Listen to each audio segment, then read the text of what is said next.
ঈসা নবীটা ছিলেন, এটা কোথায়? আল্লাহ বলেন আমি দুনিয়ার জমিন থেকে ঈসা নবীকে চতুর্থ আসমানে তুলে নিয়েছি। সুবহানাল্লাহ। তাহলে এখান থেকে বোঝা যায় এই ব্যাপার ইলাহি ঈসা নবী কখন আসবেন? আল্লাহ বলেন ও আমার বান্দা, ও আমার যুবক বাবারা ভাইরা, গভীর মনোযোগ দিয়ে একটু খেয়াল করুন। শায়ের বলতেছেন আদম থেকে ঈসা নবী নফসে নফসে করবেন শুনি, অর্থাৎ ঈসা আলাইহিস সালাতু ওয়াস সালামকে আল্লাহ পাক রব্বুল আলামিন কিয়ামতের পূর্বে আমার নবী আপনার নবী রাহমাতুল লিল আলামিন নবীর উম্মত বানিয়ে দুনিয়ার জমিনে আগমন করাবে। কার মতে? আখির জামানার নবীর উম্মত। তো আমরা যদি উম্মত হয়েছি তাহলে আমরা দাবি না একজন পয়গম্বর ঈসা নবী, এটা নবী না? ঈসা নবী, ঈসা পয়গম্বর, উনি আমার নবীর উম্মত হয়ে দুনিয়ার জমিনে চতুর্থ আসমান থেকে জমিনের মধ্যে আগমন করবে। কখন? কিয়ামতের পূর্বে, অর্থাৎ কিয়ামত হাসরের আগে আমার নবীর উম্মত হিসেবে আসবে, অর্থাৎ আমার নবীর কাছে কি করবে? কলমা পড়বে, লা ইলাহা, জবান ছেড়ে বলুন না, লা ইলাহা ইল্লাল্লাহু মুহাম্মাদুর রাসূলুল্লাহ সাল্লাল্লাহু আলাইহি ওয়াসাল্লাম। শায়ের আর বলতে লাগলেন আদম থেকে ঈসা নবী, হযরত আদম আলাইহিস সালাতু ওয়াস সালামকে আল্লাহ পাক রব্বুল আলামিন যে একটি নূর দিয়েছেন, ওই নূরটা কোথায় দিয়েছেন? আদম নবীকে একটি নূর দিয়েছেন। নূরটা যখন আদম নবীকে সর্বপ্রথম পিঠ মুবারকের মধ্যে দিয়েছিলেন, কোথায়? পিঠের মধ্যে দিয়েছিলেন। তখন আদম নবী বলতে লাগলেন, এবার ইলাহি রব্বে করিম, আমি তো পিঠের মধ্যে আমার নূরটা দেখতেছি না, আমাকে একটু নূরটা একটু ভিন্ন করে দাও। তখন আল্লাহ পাক রব্বুল আলামিন আর দেরি করে নাই, ওই আদম নবীর নূরটা কপালের মধ্যে দিয়ে দিলেন। সুবহানাল্লাহ। আদম নবী আমার বলতে লাগলেন, এ রব্বে করিম বার ইলাহি, আমি তো আমাকে যে নূর দিয়েছেন, আপনি আপনার যে নূর আমাকে দিয়েছেন সেটা কপালের মধ্যে আমি তো দেখতেছি না। কপালে দেখা যাবে? আমার কপাল আমি দেখতেছি না। আল্লাহ আমাকে নূরটা একটু ভিন্ন করে দাও। আল্লাহ রব্বুল আলামিন গফুর রহিম রহমানুর রহিম, আল্লাহ দয়া করে মায়া করে রহম করে ওই আদম সফিউল্লাহকে যখন ওই আল্লাহর নূরটা যখন বিদ্যাঙ্গুলের মধ্যে দিয়ে দিলেন, কোথায়? বিদ্যাঙ্গুলের যখন দিয়ে দিলেন, ওখানে বিদ্যাঙ্গুলে দিয়ে দিলেন, ওখানে আদম নবী করতে লাগলেন, কি বলতে লাগলেন? আল্লাহ আমাকে যে নূর বিদ্যাঙ্গুলে দিয়েছেন ওখানে একটি জিনিস দেখা যাচ্ছে, এটা নামটা একটু বলে দেন। আল্লাহ বলেন এটা হচ্ছে মুহাম্মদুর রাসূলুল্লাহ সাল্লাল্লাহু আলাইহি ওয়াসাল্লাম। এই কথা যখন বলল আর দেরি করে নাই আদম সফিউল্লাহ আলাইহিস সালাতু ওয়াস সালাম, আর দেরি করে নাই, তখন সঙ্গে সঙ্গে বলতে লাগলেন, লা ইলাহা ইল্লাল্লাহু মুহাম্মাদুর রাসূলুল্লাহ সাল্লাল্লাহু আলাইহি ওয়াসাল্লাম। চমকে ফেললেন। তখন আল্লাহ পাক রব্বুল আলামিন ওই আদম নবীর সমস্ত কিছু আল্লাহ পাক রব্বুল আলামিন কবুল করে ফেলেছে। তাইলে এভাবে চমকানোটা কি আদম নবীর সুন্নত বলো নাকি? এখানে চমা গেলে অনেকে অনেক কিছু বলে না, খবরদার এদিকে খেয়াল করা যাবে না। এভাবে চমকাবেন, আশহাদু আন্না মুহাম্মাদুর রাসূলুল্লাহ চমকাবেন, এভাবে নবীর মিলাদ আসলে চমকাবেন। চমা খাওয়াটা এটা হচ্ছে আদম সফিউল্লাহ সুন্নত মুবারক। বলা করে বলি সুবহানাল্লাহ। যেই নূর দিয়েছে আমার নবীকে, সেই নূর হচ্ছে কুতুবটা স্বয়ং লা ইলাহা ইল্লাল্লাহর কুতুবুল নূর। সেই নূর আমার নবীকে দিয়েছে। আমার নবী থেকে হযরত আদম সফিউল্লাহকে ট্রান্সফার করা হয়েছে। আদম সফিউল্লাহ থেকে ওই নূরকে কি করেছেন? রূহ নবীকে দেওয়া হয়েছে। রূহ নবী থেকে হযরত ইব্রাহিম খলিলকে দেওয়া হয়েছে। ইব্রাহিম খলিল থেকে হযরত ইসমাইল জমিউল্লাহকে দেওয়া হয়েছে। বলা করে বলি সুবহানাল্লাহ। সেজন্য ইসমাইল জমিউল্লাহকে যখন কুরবানি দিচ্ছেন, ইব্রাহিম খলিলুল্লাহকে যখন স্বপ্নে দেখিয়েছেন, তখন কি হচ্ছে না? কুরবানি হচ্ছে না। কি জন্য হচ্ছে না? এটা তো আল্লাহ বলে দিয়েছেন এটা কুরবানি হবে না, এটা আমি ইমতিহান নিচ্ছি। কারণ এখানে আমার বন্ধু হাবিবুল্লাহর নূর ইসমাইল জমিউল্লাহর জিসিম মুবারকের মধ্যে আছে। বলা করে বলি সুবহানাল্লাহ। সেই জন্য ইসমাইল জমিউল্লাহ উম্মতি বলে নবী, উম্মতি উম্মতি বলে নবী, কাঁদবেন উম্মত ওয়ালা নবী, সারা নাই সাহারা সোনার দুনিয়া ওয়ালা নবী, মোদের নয়নমণি নবী, কামলি ওয়ালা নবী, সারা নাই সাহারা।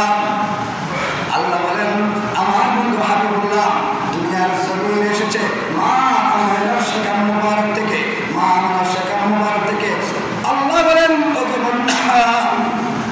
তোমাকে আমি দুনিয়ার জমিনে যেভাবে পাঠিয়েছি আমার বন্ধুকে আমি সেভাবে পাঠাই নাই। কথাটা একটু গভীর মনোযোগ দিয়ে কেউ করেন, এটা কোনো গভীরের কথা, কিন্তু আমার নবীকে আমি এভাবে পাঠাই নাই। আল্লাহ আপনার বন্ধুকে আপনি কেমন করে পাঠিয়েছেন? মা আমেনার সেকাম মুবারকের মধ্যে হযরতে আব্দুল্লাহর কবর থেকে নূর মুবারক মা আমেনার সেকাম মুবারকের মধ্যে দিয়ে দিলেন।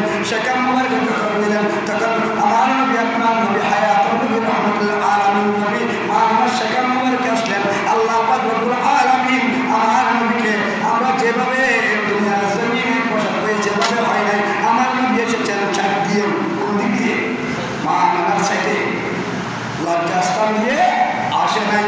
আমরা তো এসেছি লজ্জাস্থান দিয়ে। আল্লাহ বলেন কারণ লজ্জাস্থান দিয়ে আসলে তাহলে বলবে আমার মতো আপনার মতো, সেজন্য বন্ধু তোমাকে আমি এবার মানবো না, তোমাকে আমি বিভিন্ন কায়দায়, কিন্তু আমরা এসেছি উলঙ্গ।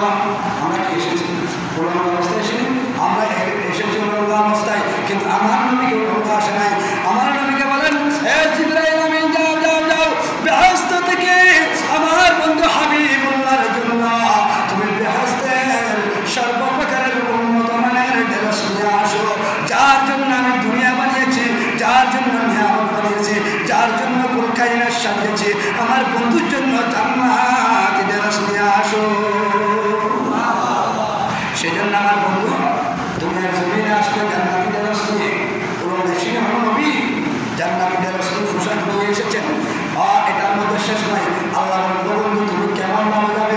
আমার নবী বলেন আল্লাহ আমাকে যখন বন্ধু বলে ঘোষণা করেছ তাহলে আমি এমন তেমন নামে যাবো না, আমি যাবো সিজদাতে। কেন কেন বন্ধু? তুমি তো কাঁদেছিলে আসমানের মধ্যে কিনেছিলে সিজদারত, তুমি তো যেদিন পানি এবং মাটি সৃষ্টি করে নাই, আদমকে সৃষ্টি করে নাই, হাওয়াকে সৃষ্টি করে নাই, এদিন থেকে তুমি নবীকে আমার সিফাতের মধ্যে দ্বারা সৃষ্টি করেছে, তুমি তো ওখানে সিজদারত কাঁদতেছিলে, এখন ওখানে সিজদারত যাবো না? না আল্লাহ আমি যাবো সিজদারতে। তাহলে বোঝা যায় আমার নবী শুধু তো সিজদারত ছিল, দুনিয়ার জমিনে এসেছো সিজদারতে, দুনিয়ার জমিন থেকে গিয়েছো সিজদারতে। এখন হাসরের ময়দানের মধ্যে কাঁদবে, আল্লাহ বলবে কাউকে আমি সিজদা দেওয়ার জন্য আমার সামনে কাউকে পাওয়ার দেব না, কাউকে পাওয়ার দেব না, একমাত্র শুধু আল্লাহ বলবে। আল্লাহ পাক রব্বুল আলামিন প্রথম আসমানের মধ্যে আসবে, কুরসির মধ্যে বসবে, কুরসির মতো চেয়ারের মধ্যে বসবে। আল্লাহ বসে বলবে বন্ধু তুমি আমার কাছে একটি সিজদা দাও, কারণ একটি সিজদা দিয়ে যখন আল্লাহর বন্ধু আমার নবী আপনার নবী রাহমাতুল আলামিন যখন কাঁদতে থাকবে, রব্বি হাবলি উম্মতি, আল্লাহ নজর করে দেখবে কি বলতেছে বন্ধু, দেখতে পাবে বন্ধুর আওয়াজটা একটু একটু ঘন হয়ে আসছে, কি হয়ে সুবহানাল্লাহ বলুন না, একটু ঘন হয়ে যাচ্ছে। বন্ধুর আওয়াজ যখন একটু একটু যখন বাড়তে আসে, আল্লাহ বলবেন বন্ধু আর বাড়াইও না, এখানে এখানে বন্ধ করে দাও, আমি বুঝতে পেরেছি বন্ধ করো। তুমি যখন আমার কাছে সিজদা দিয়েছো, রব্বি হাবলি উম্মতি বলেছো, আমি আল্লাহ আর সহ্য করতে পারছি না, আমি আল্লাহ তোমার সমস্ত উম্মতগণের গুনাহগুলো আমি মাফ করে দিয়েছি, তুমি তোমার উম্মতদেরকে নিয়ে জান্নাতে চলে যাও। আর কোন নবীকে বলে নাই? সব নবী আদম থেকে ঈসা নবী নফসি নফসি করবেন, সবাই নফসি নফসি করবে। ইচ্ছা করলে দয়াল নবী, ইচ্ছা করলে দয়াল নবী কোথায় থাকতেন? তাকিতে পারতেন না রসে। আল্লাহ মাহবুব যদি ইচ্ছা করতো তাহলে আল্লাহ নবীকে কোথায় রাখতেন? আরশে। আল্লাহ বলেন ওগো বন্ধু তুমি জমিনে পাঠিয়েছি তোমাকে 3,70,000 নবী রাসূল বলেন, তুমি আর জমিনে তাকিও না, তুমি যখন পর্দা করেছো, কারণ কোন জিন্দাকে তোমার পর্দা করতে হবে, আল্লাহ তো বলতো জামানে এলান দিয়ে দিলেন, সেজন্য সামাজিক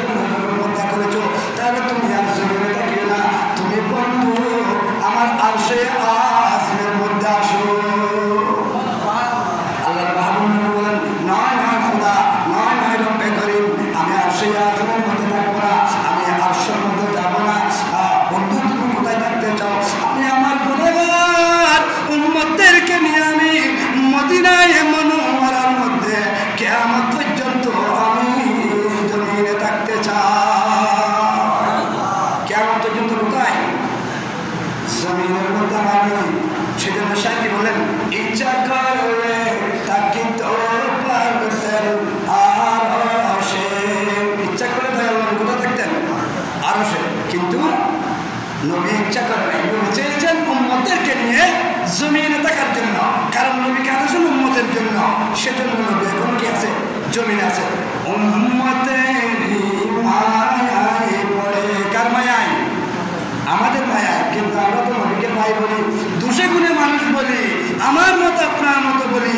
আর আমার নবী কি বলতেছেন? উম্মতের মায়ায় পড়ে শুয়ে আছেন মদিনায়, নবী ছাড়া নাই সাহারা, জানার দুনিয়া ওয়ালা নবী মোদের নয়ন মনি, নবী গলার মালা, নবী সারা নাই সাহারা। সম্মানিত উপস্থিতি, ঐতিহ্যবাহী আকবরসাগরা জামা মসজিদ পবিত্র রবিউল সানি মাসের পহেলা জুমা মুবারক